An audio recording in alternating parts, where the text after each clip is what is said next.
امیر الدین مغل۔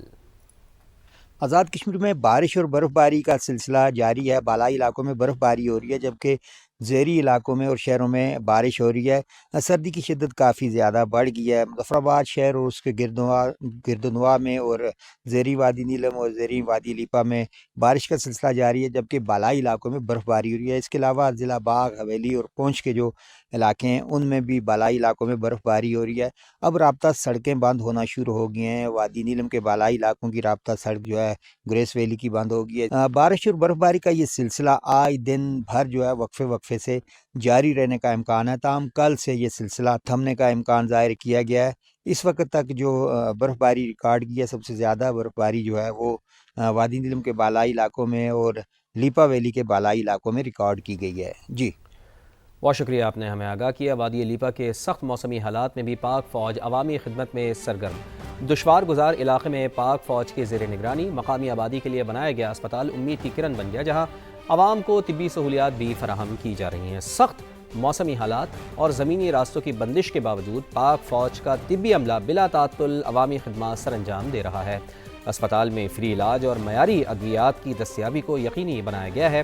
وادی لیپا کے مقامی شہریوں کا کہنا ہے کہ پاک فوج کا یہ اسپتال ان کی زندگیوں کی ضمانت بن چکا ہے۔ عوام نے ڈاکٹر سمیت پاک فوج کے طبی عملے کی خدمات کو بھرپور سراہا ہے۔